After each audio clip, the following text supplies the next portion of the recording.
Muito bem, hoje nós temos nossa aula 13, né? E nessa aula vamos falar sobre problemas de valores de fronteira envolvendo mais de um dielétrico, tá? Vou fazer alguns exemplos e vamos também mostrar como é que se faz o método das imagens envolvendo mais meios dielétricos distintos, né?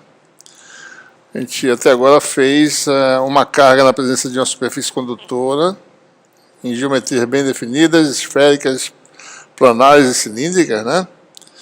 Mas agora a gente vai ver como resolve um problema em que você tem dielétricos diferentes, né? Qual seria a técnica de solução, certo? A gente vai ver que funções de Green são utilizadas para resolver esse problema, mas intuitivamente também se pode resolver de forma mais simples. Mas a gente vai mostrar a forma geral de solução, né? Bom, e as referências para essa aula são seção 4.4 do Jackson e as notas de aula 18, onde tem algumas contas mais detalhadas em algumas situações, né? Do curso prévio de eletromagnetismo avançado. Bom, no tocante a problemas envolvendo mais de um dielétrico, um problema típico, né, é aquele envolvendo a presença de uma esfera dielétrica, né, em uma região que, sem a sua presença, originalmente exibe um campo uniforme, né? Então a pergunta é: o que acontece com as linhas de campo presentes? Então, nessa ilustração, tive aqui uma região de campo, digamos, uma região de campo mais ou menos constante, né, produzido por um sistema de carga remoto em alguma região distante, né? Então, esse sistema de carga produz essa região de campo. Na ausência da esfera dielétrica, você tem um vácuo aqui, você tem essa configuração. Se você coloca a esfera, o que acontece, né? O campo vai interagir com os dipolos da esfera, tá certo? Os dipolos induzidos, vai haver uma distribuição de cargas de polarização, né? E a tendência, como a gente vai ver, é a linha de campo ser puxada para o interior do dielétrico, né? Vou fazer uma simulaçãozinha hoje aqui, mostrando isso, né? Os cálculos vão mostrar também essa propriedade, né? Uma esfera tende a puxar o campo, por quê? Porque na superfície, né, a linha de campo vai terminar aqui num dipolozinho, deixa eu aumentar aqui um pouquinho, certo? Deixa eu fazer uma ponta mais fina aqui para eu poder ver direitinho aqui. Então, um ponto. Deixa eu mudar essa cor aqui. Fazer azul. E vamos manter essa propriedade, certo? Ou seja, o que acontece? A linha de campo tende a ser puxada, né, por dipolos de superfície, né? Ou seja, há uma indução de cargas negativas na superfície do dielétrico, né? E a tendência é o campo, esses dipolos se orientarem, né, serem puxados e criarem essa distribuição, a gente tem essa distribuição de cargas de superfície. Da mesma forma do outro lado, né? Então você vai ter aí linhas de campo saindo, né? Então você tem essa distorção, digamos assim, e o campo é puxado para dentro, né? Ok? Então a pergunta é: como é que a gente resolve esse problema, né? Bom, isso tipicamente se trata de um problema de valor de fronteira, né, em que o campo é dado no infinito como sendo um campo constante. Então, eu não estou dando o potencial longe da esfera, mas o campo em si, né? O campo tem a ver com o gradiente do potencial, né? Então, se eu estou dando o campo, ou seja, o campo é constante, estou dizendo que o potencial tem uma derivada constante. Então, no fundo, eu estou informando a derivada do potencial. Então, toda vez que você especifica longe da região, na superfície fronteira, que digamos que é uma esfera imaginária de ar infinito, a derivada, então nós estamos falando de problema de valores de fronteira de Neumann, né? E o potencial nesse problema é governado pela equação de Laplace, porque não há cargas livres, né? A densidade de cargas livres é zero. Okay? Então, aqui dentro você tem a solução φ1, dentro da esfera dielétrica, região 1, do lado de fora a solução φ2, ambas satisfazem equações de Laplace, e o potencial no infinito é especificado como tendo uma derivada, né, admitindo, tá certo, que aqui seja o eixo Z, e o campo aponte nesse sentido, né, muito longe da esfera, onde a perturbação é pequena, quer dizer que o campo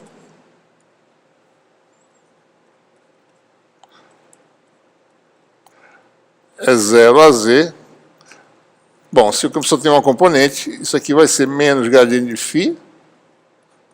E se só tem uma componente, quer dizer que o potencial só depende de Z. Então, seria menos AZ dφ dz. E isso indica que o potencial, ou seja, a derivada é conhecida, né? dφ dz é conhecido, né? A uma distância muito grande em relação ao raio da esfera. Então, essa é a especificação potencial na região 2. Né? dφ2 dz igual a menos E0, e essa é uma condição de Neumann, né? Para R muito grande. Certo? Bom, então, o que nós temos aí? Um problema em que você tem potencial φ1 e φ2 governados, deixa eu botar no começo aqui, pela equação de Laplace,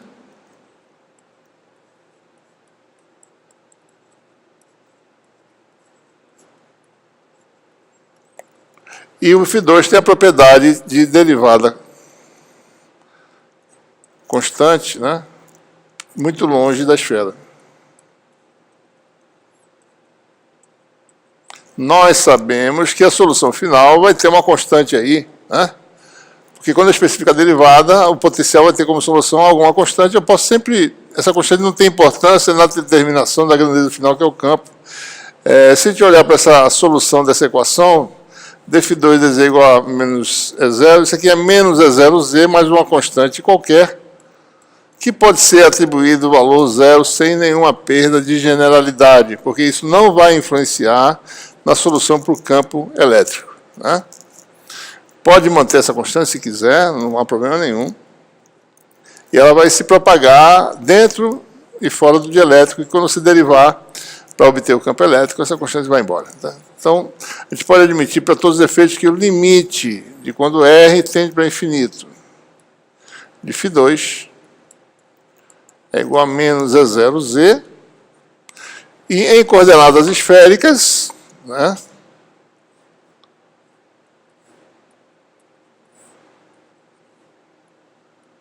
nós temos que, dado θ e R, a projeção na direção Z, que é R cosseno de θ, é a coordenada Z. Então, o potencial tem um limite assintótico para R grande,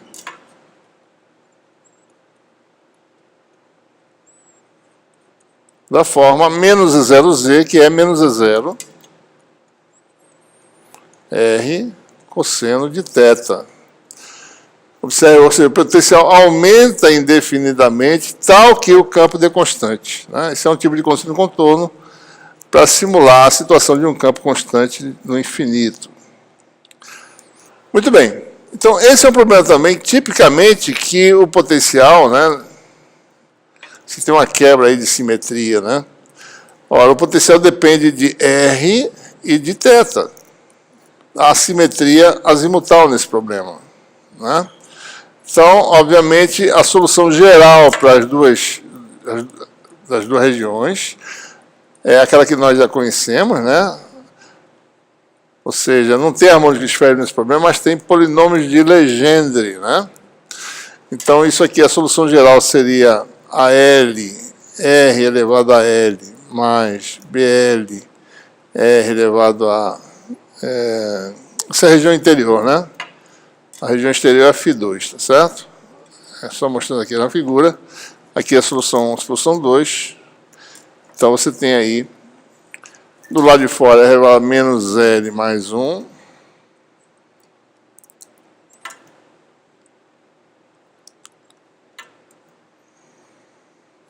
PL de cosseno de θ, e φ2 do lado de fora, a gente vai usar outras constantes, CL R elevado a L mais DL, R elevado a menos L mais 1, também o PL de cosseno de θ, né?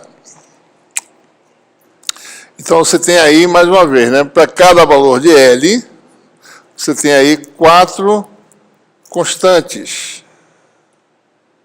a serem determinadas, né? A L, BL, CL, DL, as duas primeiras associadas à função do lado de dentro e as últimas associadas à função do lado de fora. Então, eu preciso de 4 condições, né? 4 condições que me fornecem 4 equações. Então, eu preciso de um sistema linear de equações 4 por 4, né? Para calcular essas constantes. Ok? Então, vamos ver. Primeira propriedade que o potencial dentro do dielétrico é finito, não há cargas discretas, não há singularidade do interior do dielétrico. Segunda condição de contorno, né, que a gente acabou de ver, que o potencial ele assintoticamente fornece um campo uniforme, né? Esse aqui é o R cosseno θ que a gente falou. Né? Bom, então já são 2 equações aqui, né, que nós temos. Bom, o potencial ser finito dentro, né, implica em essa constante ser nula, porque esse termo aqui diverge na origem.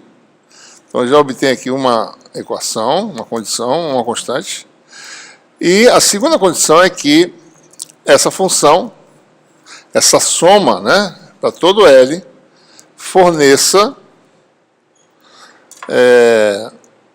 esse comportamento para R muito grande, lembrando que o cosseno de θ é o P1 do cosseno de θ, né? Então, nós temos aí, da unicidade da expansão, só é possível ter uma solução, certo?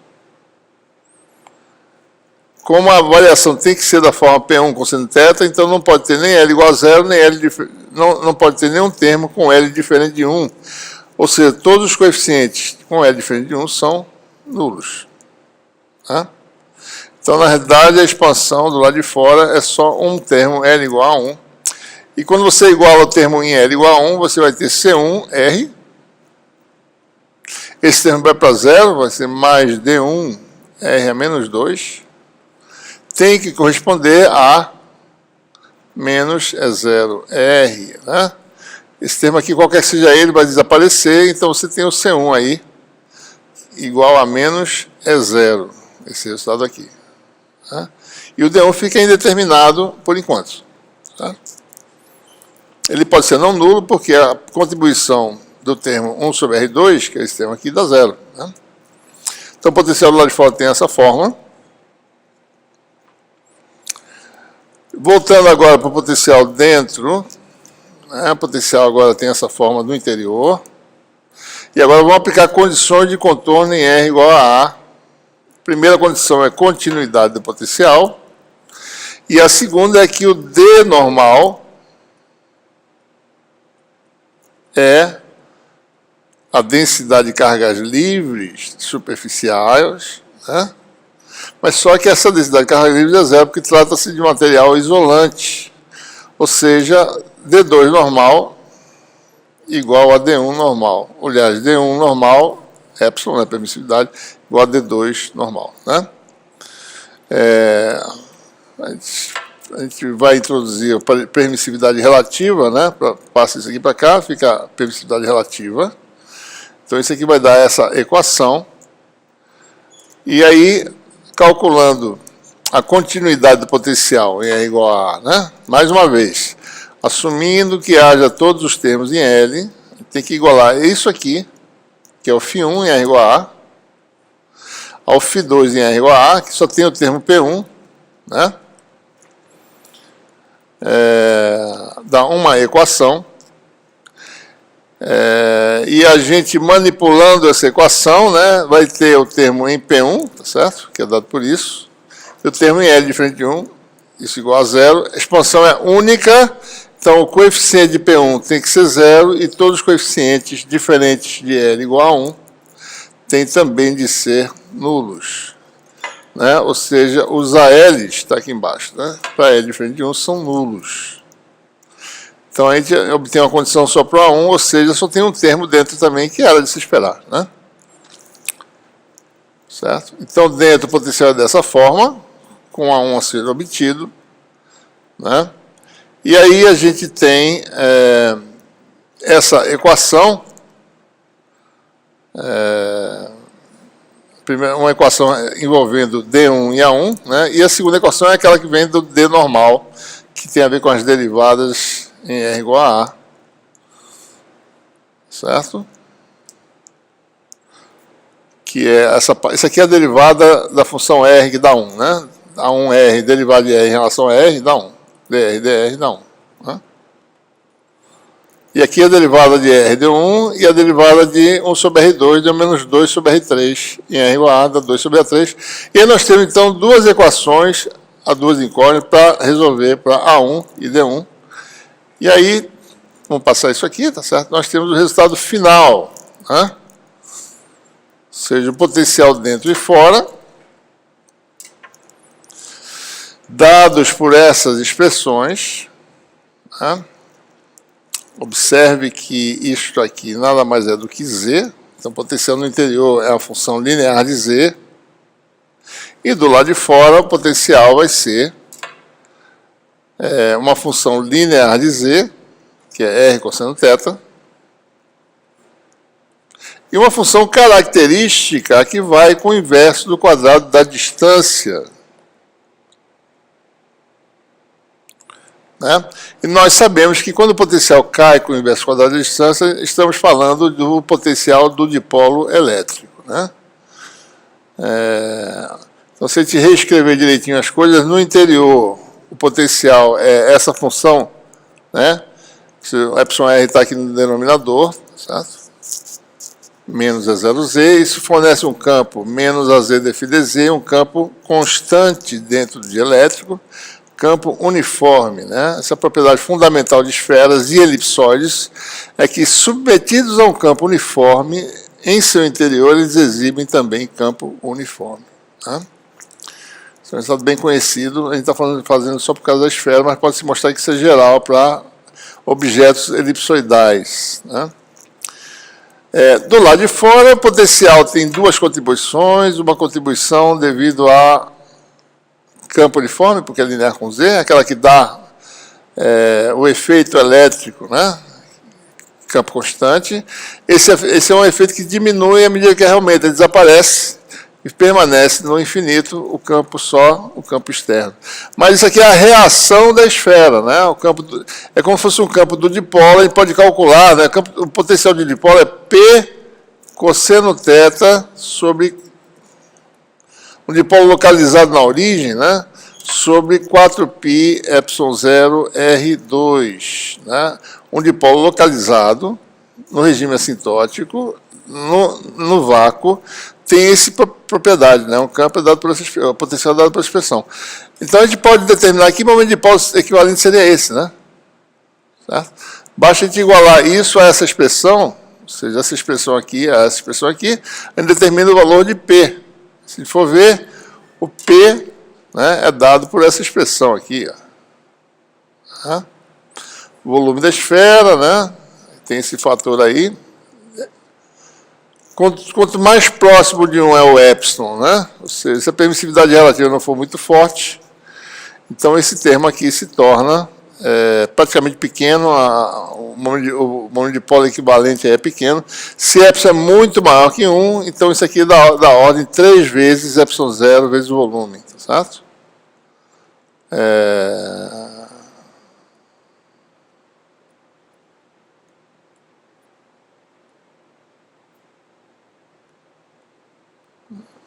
Está faltando aqui um campo elétrico, né? Porque isso aqui é 3.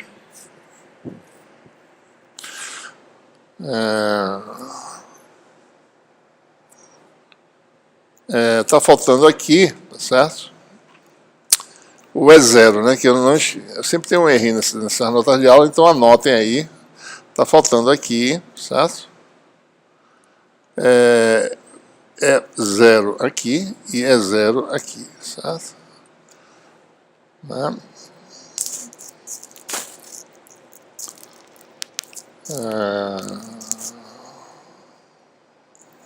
Então, o dimensionamento está correto, né? Então, isso aqui é um momento de dipolo induzido, é proporcional ao campo aplicado.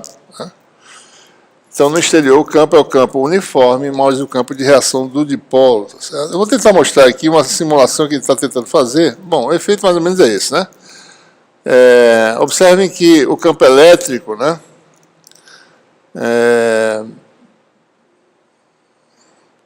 Ele tem mais ou menos essa configuração. A gente está fazendo um simulador para mostrar como essa linha é puxada. Mas eu vou mostrar alguma coisa para vocês. Deixa eu ver se eu tenho aqui.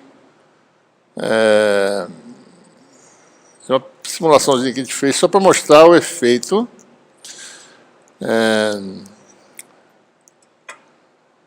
De epsilon muito grande, né?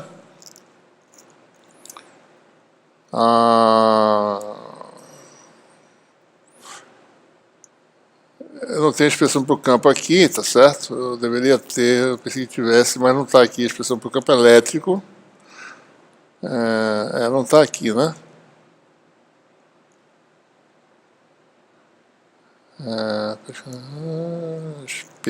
Muito bem. Deixa eu mostrar aqui a esfera dialética. Deixa eu ver se eu consigo fazer mostrar mais ou menos a simulação. Não dá muito para perceber, mas dá uma ideia de como é que essa linha de deixa eu ver se está funcionando aqui. Pronto. Aí está mais ou menos mostrando uma linha apenas, né? Isso aqui eu estou variando um parâmetro beta, que é esse fator aqui. Esse fator aqui, que a gente chama de beta. Né?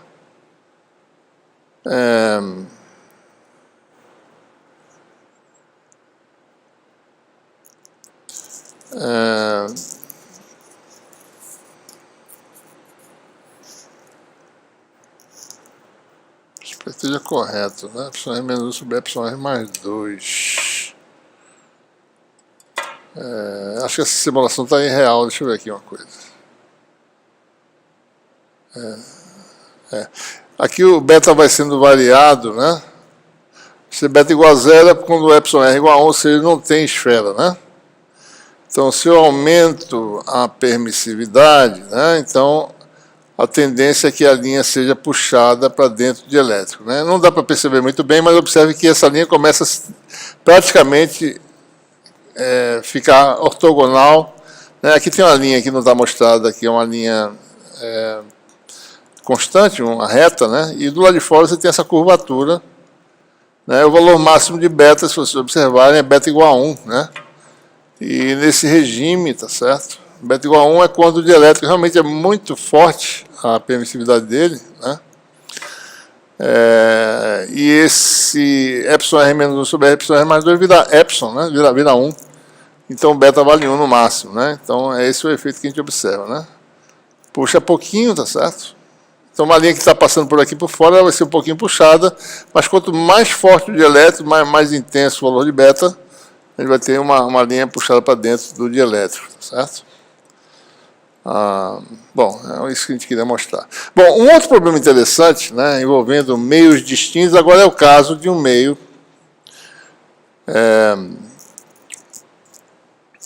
que não é um meio linear, né, mas uma esfera com polarização permanente.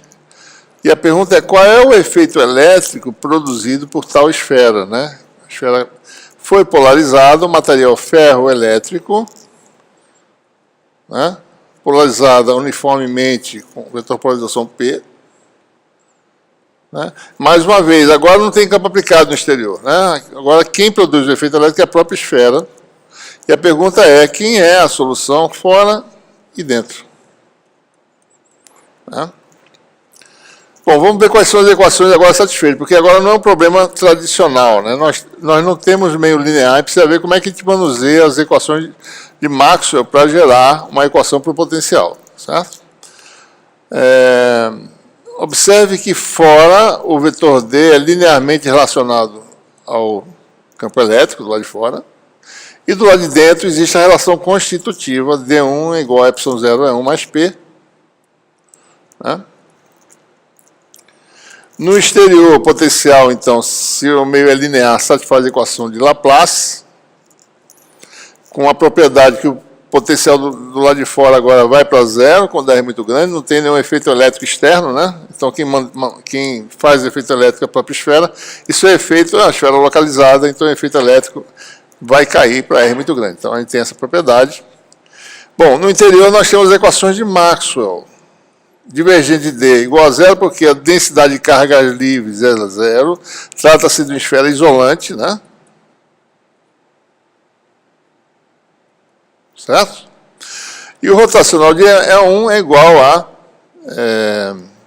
isso aqui está errado, né? Igual a zero.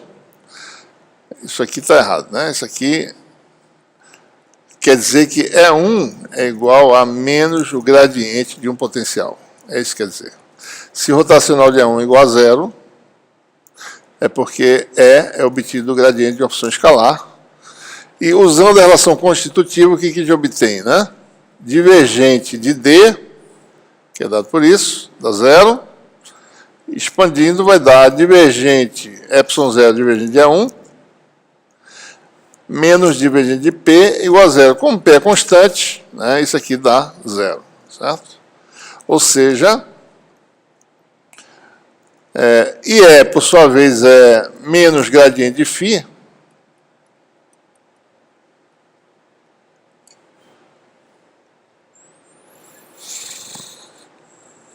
Se a gente joga nessa equação, fica divergente do gradiente igual a zero, ou seja, também dentro, apesar do meio ser não linear, a equação satisfeita é a equação de Laplace, né? Mais uma vez, esse é um problema em que de quem o potencial depende de duas coordenadas, né? Se for esféricas, vai ser de R e de θ. Não depende do azimuth φ, porque tem simetria de rotação em torno do eixo Z. Né? E mais uma vez, a solução geral proposta é em termos de polinômios de Legendre, com a diferença agora que no infinito o potencial vai decair, certo? Então, mais uma vez, potencial infinito em R igual a zero e R igual a infinito, R indo para infinito, já elimina as constantes B e C do problema. Potencial no interior é uma função que não tem singularidade, do lado de fora é uma função que vai para zero no infinito. E daí você tem duas constantes, novamente, né? Eu preciso de um sistema 2 por 2, mais uma vez, continuidade do potencial em R igual a A. E aí, vamos tomar cuidado para a segunda condição do contorno, né? D normal é contínuo. ε0 é mais P, calculado do lado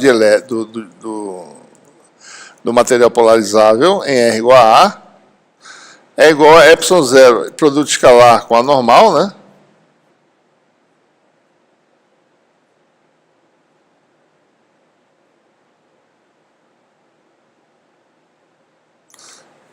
Ok? É igual à derivada normal do potencial do lado 2. E aí aparece a projeção do vetor polarização na direção radial. Então, nós temos essa situação aqui, né? Aqui está a esfera. Né? Então, a gente tem a direção radial. E aparece o produto escalar do vetor P nesse ponto. Se eu prolongar, ele está desse jeito, P. Aqui é θ, né? Então, P escalar AR vai dar P0 AZ escalar AR, e esse produto escalar dos versores dá cosseno de θ. Né?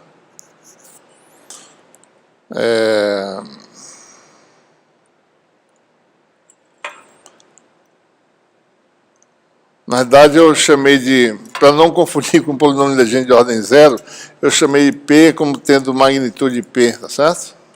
Para não botar o índice zero e confundir com o P0 do polinômio Legendre, né? Então, isso aqui vai dar essa contribuição. Então, você tem aí... Isso não é possível.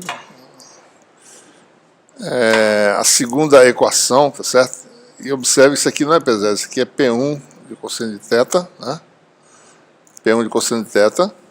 Isso aqui é a polarização P. Então, você tem essas derivadas em relação a R.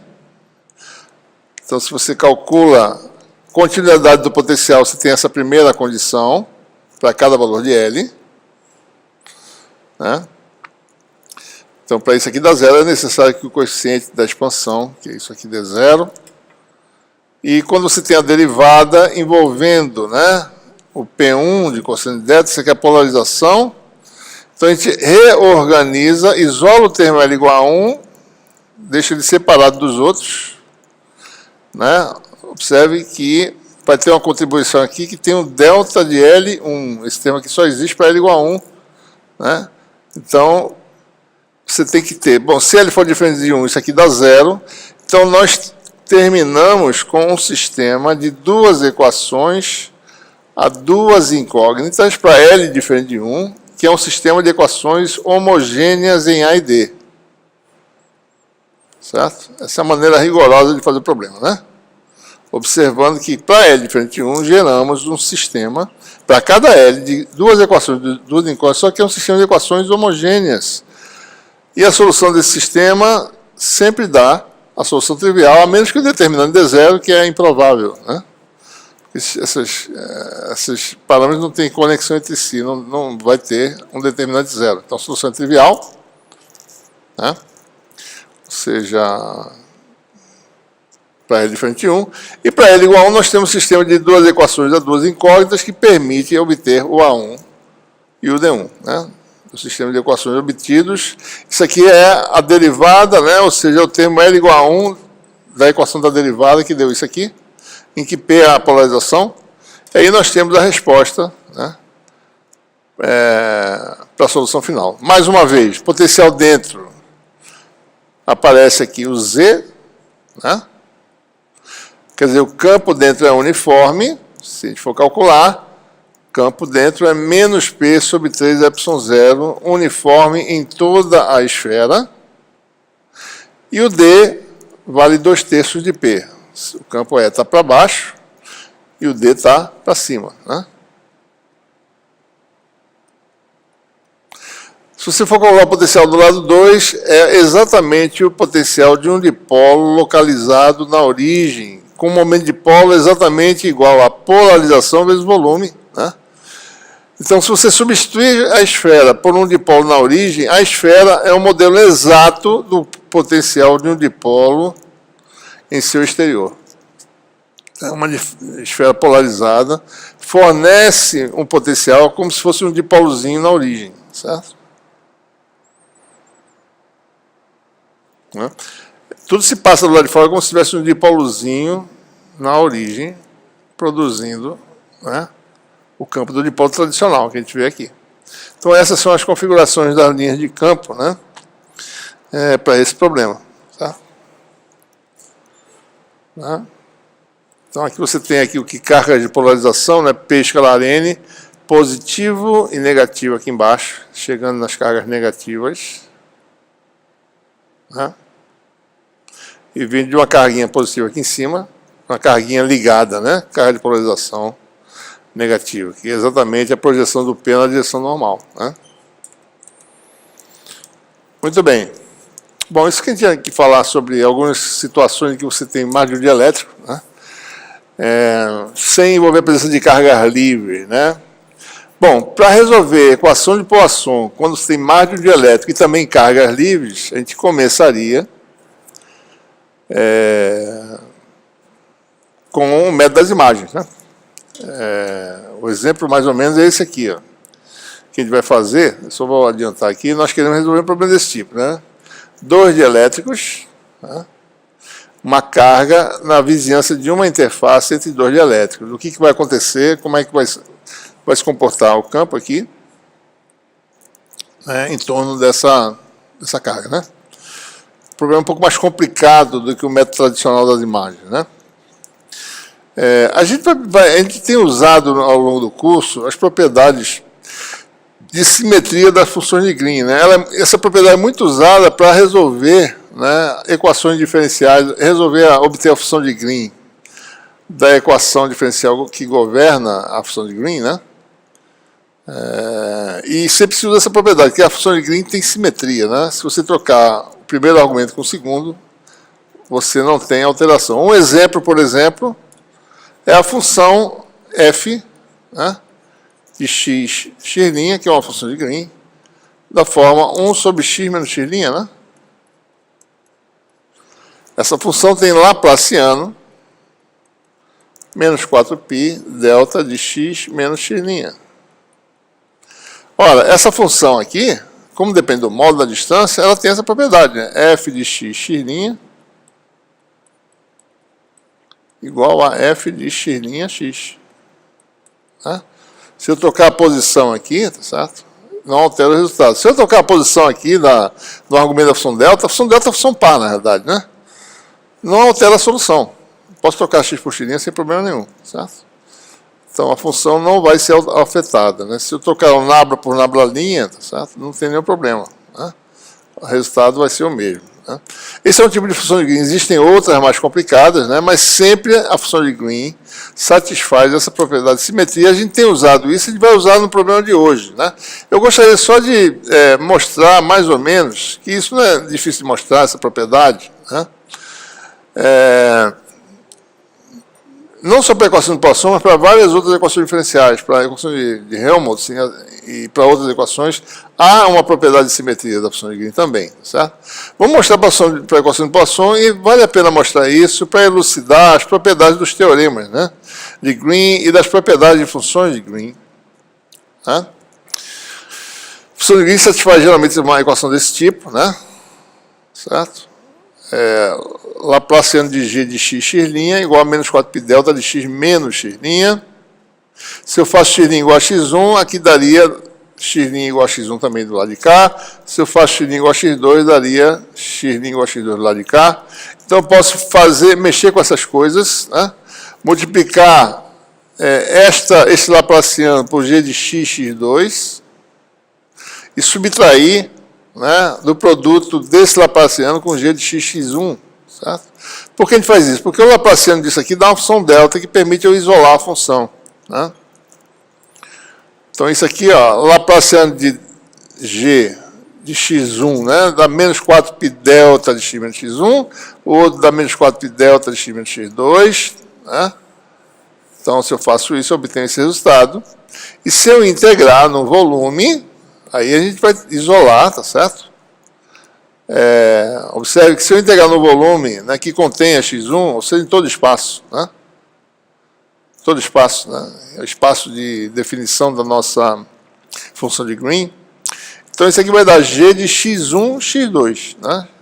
Integrando em v, vai dar g de x1, x2, aqui integrando vai dar g de x2, x1. E aí eu vou ter uma diferença das funções de Green, né? Integrando no volume, vai dar exatamente isso. Né? E a gente também, por outro lado, né, pode usar, ou seja, essa integral aqui dá isso, né, e também, por outro lado, a gente pode usar essa propriedade, uma das identidades de Green, né, que permite relacionar a integral de volume, né, se a gente mexer numa das identidades vetoriais que a gente trabalhou anteriormente, a gente já mexeu nisso antes, pode mostrar que isso aqui vai dar f gradiente de g menos g gradiente de f, né, para duas funções f e g.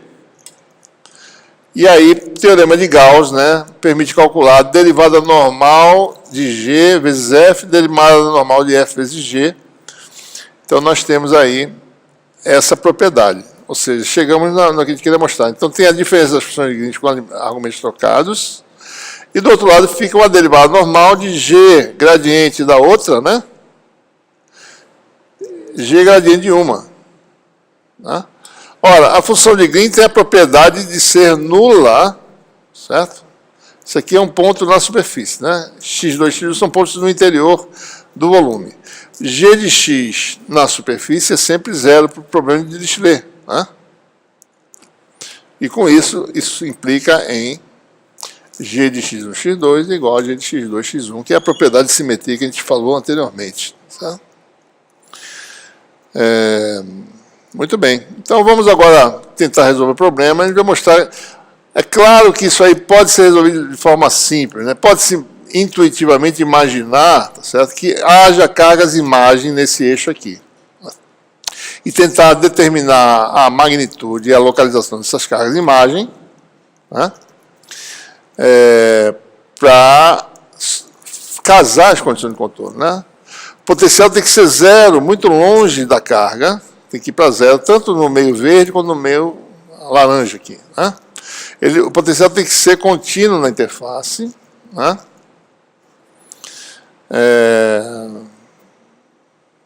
Entre outras coisas, né? O potencial derivada normal também tem que ser contínuo, certo?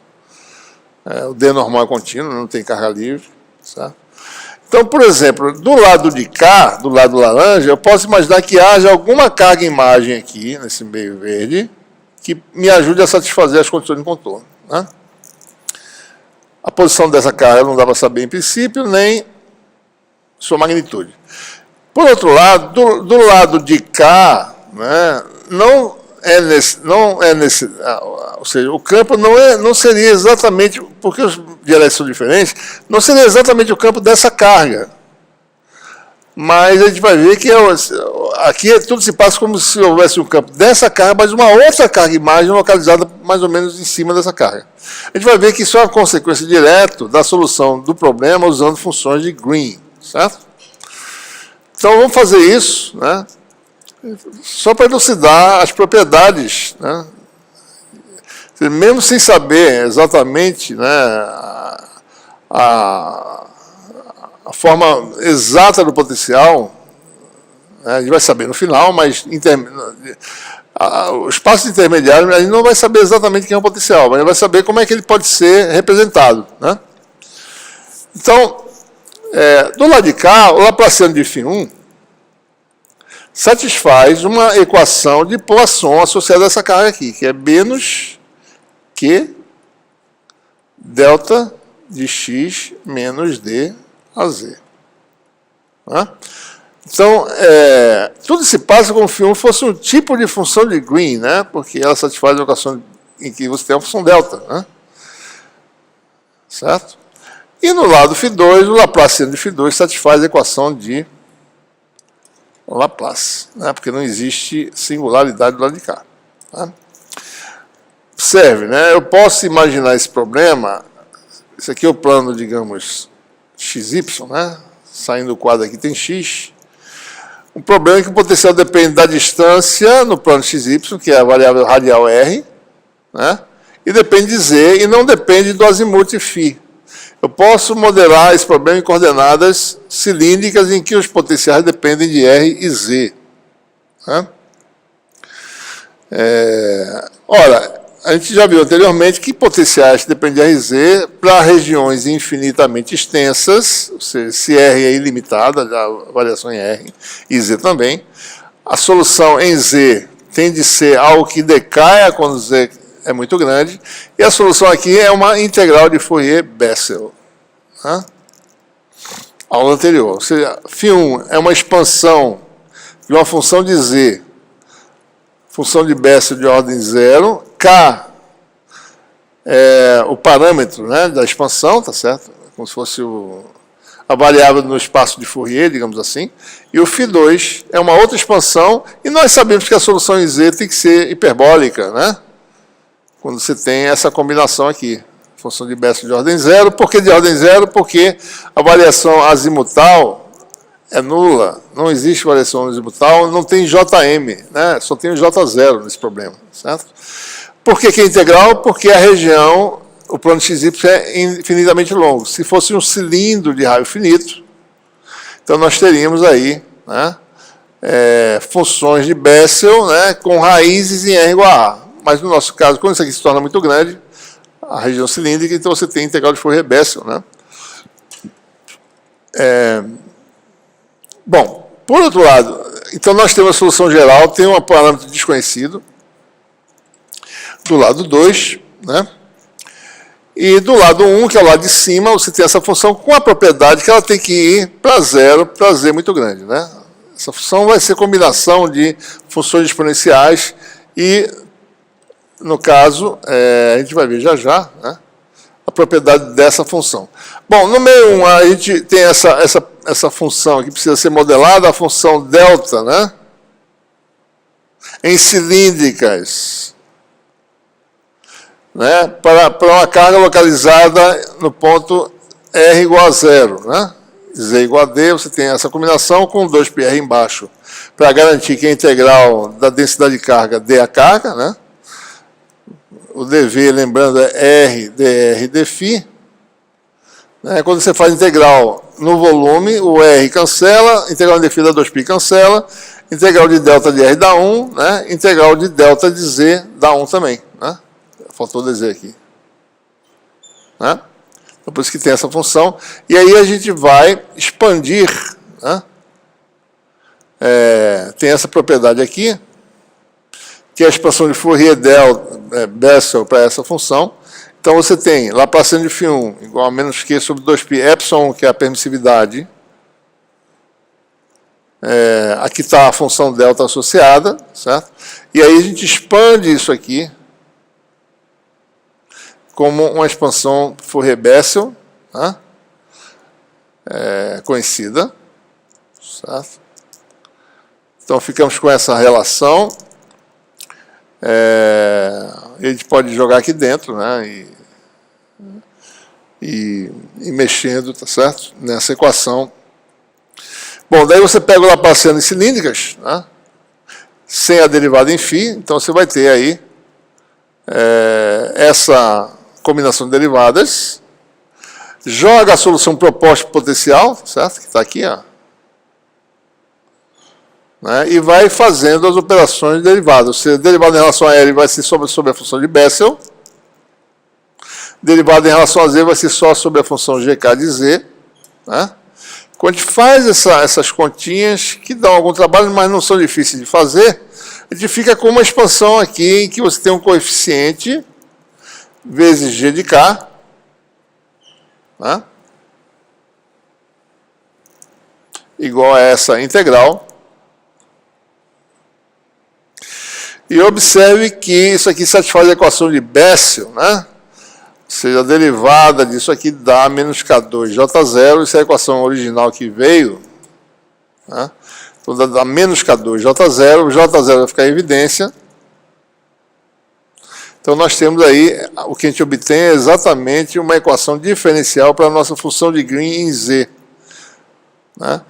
Unicidade da expansão, ou seja, aqui está a expansão, né? O coeficiente da expansão está aqui. Então a gente iguala isso a este fator aqui, certo? Isso aqui, né?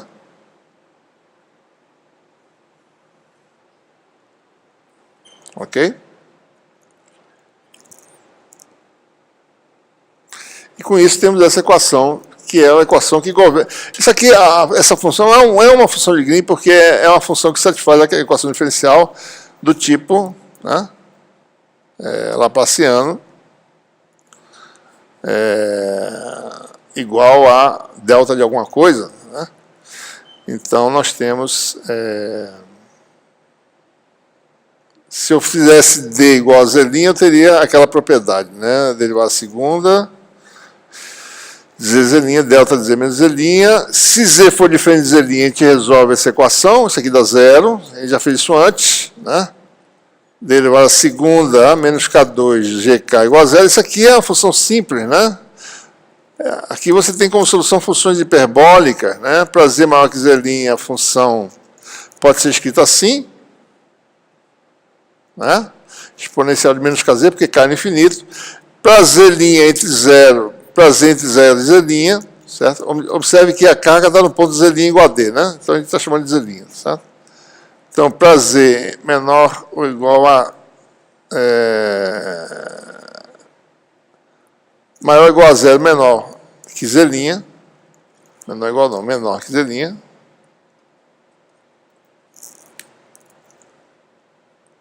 nós temos uma solução que é uma combinação de exponenciais, né? Eu posso ter essas duas exponenciais. E aí nós usamos a propriedade de simetria. Nesse momento que fica interessante a simetria da função de Green. Se você trocar Z por Z', você obtém a outra função de Green, né? Uma vale para um lado, outra vale para o outro. Se você trocar Z por Z', né? Então você tem essas propriedades de simetria. Então, com isso, certo? Por exemplo, né? Se eu trocar Z por Z' aqui, vai ficar FK de Z.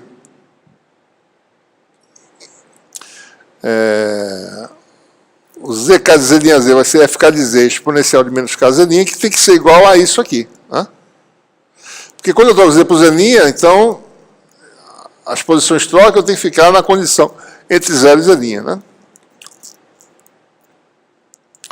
Então você tem que FK de Z vai ser dado por essa parte, e essa parte aqui é dada por HK de Z, e com isso eu determino a função de Green, né? Ou seja, se eu sei essa propriedade, eu sei que FK vale essa combinação, a forma geral de FK é essa aqui, e a forma geral de H de K é essa aqui. Ou seja, ficamos com uma expressão mais ou menos do tipo exponencial de menos KZ maior, ou seja, se Z for maior do que D, a exponencial é exponencial de menos KZ e a função vai para zero, certo? Se Z for menor que D, aqui vai ser D no lugar de Z, e aqui passa a ser Z aqui dentro. Né? Certo? Essa é a forma de GK.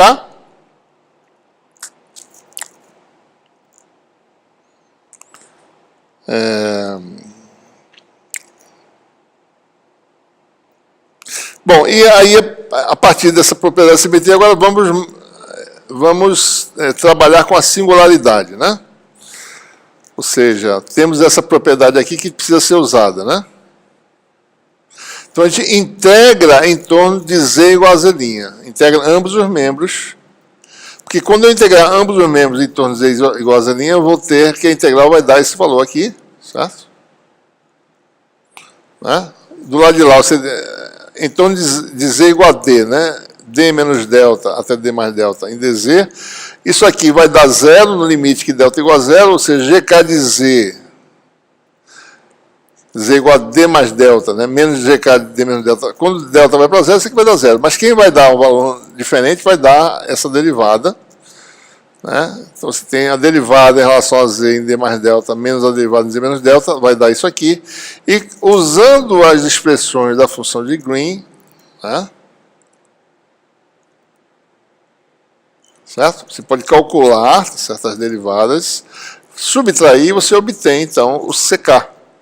O CK é esse coeficiente aqui, né, da função de Green, que ele precisa, é um dos coeficientes que ele precisa determinar, certo? Então, é um parâmetro, né, tem um outro parâmetro aqui ainda a ser determinado, e ainda tem o parâmetro lá envolvendo a função φ2. Então, a forma geral da função de Green ficou dessa forma, CK, DK ser determinado, faltam dois parâmetros, e aí a gente faz o quê? Condição de contorno em Z igual a zero. E aí a gente vai realmente obter a solução para DK e A de K. Certo? Então, isso aí fica... só lembrando, né? Φ1 tem essa forma. Φ2 tem essa forma, derivada em relação a Z é a derivada da função GK, tá certo? A gente usa a função GK que é adequada, né? O Z menor, no caso, né, vai ser... o Z maior vai ser D, o Z menor vai ser Z, vai ser derivada exponencial, vai dar K vezes a exponencial, aqui vai dar menos K vezes, e você faz, depois que derivar, Z igual a zero, isso aqui vai dar 1, né? E aí você consegue obter, tá certo? Os parâmetros, né? Então, eu vou já colocar aqui, tá certo? A resposta, né, dessa solução. Aqui está a obtenção de A de K e aqui D de K, né? Então, essas são as soluções finais, tá certo? pode ser escrita dessa forma. O potencial φ1 vai ter esse fator com epsilon aqui embaixo. É importante observar que o nosso dielétrico tem epsilon 1 em cima e epsilon 2 embaixo. E é aqui que você tem uma carga Q a uma distância d da interface. Né?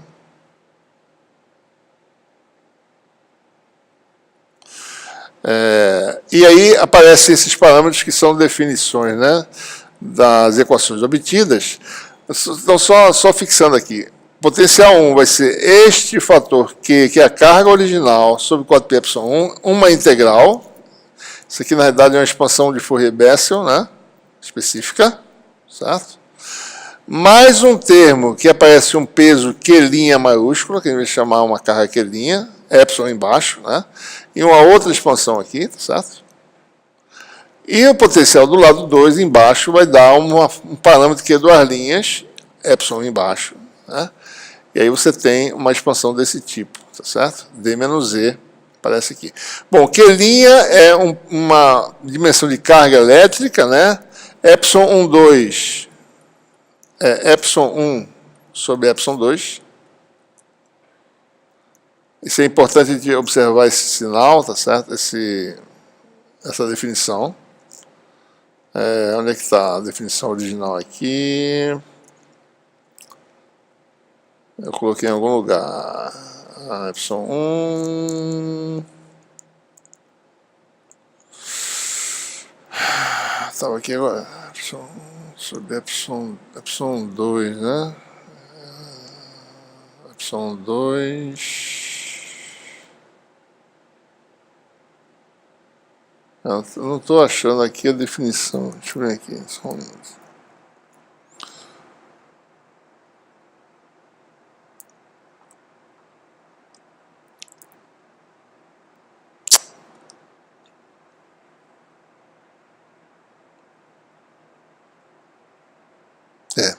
Epsilon 2 tem essa definição. Eu não estou achando aqui nessas notas, mas observem que epsilon 2 por definição, epsilon 1 sobre epsilon 2, né? Permissividade do meio superior dividido pela permissividade do meio inferior. Bom, você obtém esses parâmetros em que essas cargas efetivas, né, são proporcionais à carga Q, mas tem um fator que tem a ver com 1 menos epsilon 2, e aqui você tem 1 mais epsilon 2 embaixo, né? É importante observar que se epsilon 1 é maior que epsilon 2, se epsilon 2 for maior que 1, essa carga Q' efetiva é negativa, né?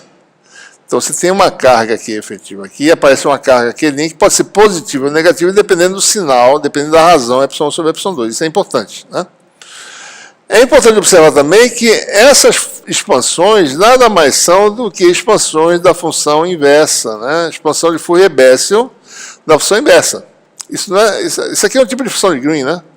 Que tem essa propriedade, certo? Não é difícil saber isso, né? Isso já foi mostrado antes, né? Nos problemas também, certo? Então, essas integrais nada mais são do que funções inversas, né? Então, na realidade, a solução final é para o potencial φ1. É o potencial de uma carga discreta num meio epsilon 1. Né? Aqui está a distância, a carga, mais o potencial de uma carga Q' que estaria imersa no meio fictício epsilon 1, né, no ponto z igual a menos d. Né? Certo? Então, do lado de cima, o potencial aqui, na parte de cima, no dielétrico superior, potencial aqui de uma carga Q no meio epsilon 1 e uma carga fictícia, uma carga imagem, Q', no meio também epsilon 1. Né? Esse sinal de Q' é importante, né? Q' é dado por essa expressão, pode ser positivo ou negativo, certo? Isso vai ter consequências na configuração de linhas de campo, né? dessa situação. Potencial, por outro lado, potencial no lado 2 é aquele devido a uma carga Q duas linhas. Né? Eu falei que eram duas cargas, mas não. É como se fosse uma carga efetiva Q duas linhas, localizada na posição da carga original Q, né? Que produz esse efeito, né? de linha de campo, como se ambos os meios tivessem a mesma permissividade. Então, aqui o campo tem esse comportamento. É o campo de uma carga que é duas linhas no meio homogêneo ε1. Então, é um campo radial, né? O campo no lado 1, não. Ele é o resultado da interação dessas cargas, né? Então, se a gente quiser ver, observe o mais importante de se considerar, né? A combinação das cargas Q e Q', Q' pode ser negativo ou positivo, né? Então, o que acontece? Do lado 2, as linhas de campo são linhas radiais vindo da carga, né? E no lado 1, bom, aí depende do sinal da carga Q' que está aqui, certo? Se ε1 for maior que ε2, então essa carga Q' tem sinal oposto, né? Q', digamos que Q seja positivo, Q' é negativo, então você tem uma curvatura, a linha é puxada como se viesse para a carga imagem Q', né? Então a curvatura do lado 1 vem exatamente disso, porque essa carga seria a carga imagem negativa. Se o ε1 é menor que ε2, que é essa situação aqui, então há uma repulsão. Essa carga tem o mesmo sinal que essa carga aqui, Q, então você tem uma repulsão, né? As linhas têm essa configuração. Elas são radiais aqui do lado de cá, porque do lado de cá tudo se passa como se houvesse uma carga no meio ε1, né? Ok? Então essa seria a solução para o método das imagens envolvendo uma única interface, né? Eu poderia partir da hipótese que você teria, para o lado, imaginar já, né? Eu poderia partir do princípio, tá certo? Que o potencial 1 seria, é assim que o pessoal resolve, né?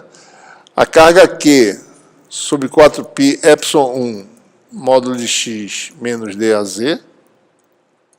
Poderia resolver esse problema dessa forma, né? Mais uma carga no lado 2, como se estivesse no mesmo meio, x mais dAz. Foi isso que a gente obteve, né? Eu posso partir dessa hipótese, ou botar aqui um d' se quiser, tá certo? E no lado 2, tudo vai se passar como se eu tivesse uma carga Q, duas linhas, né?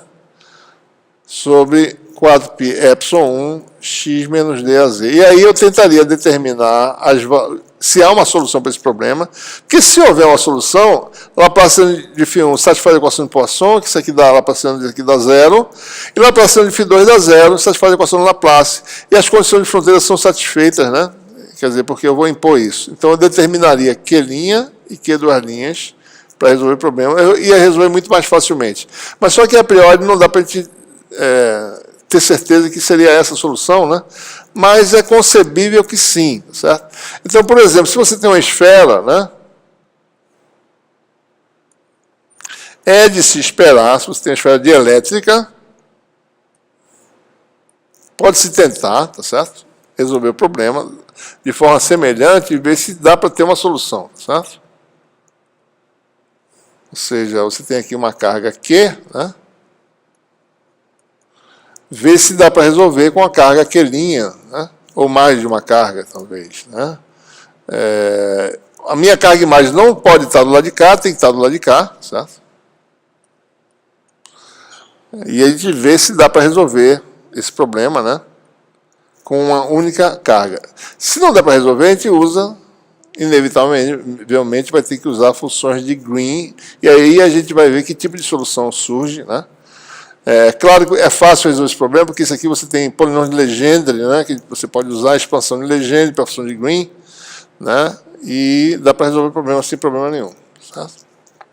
Bom, então a gente para por aqui, né, e retomamos com condução elétrica na próxima aula.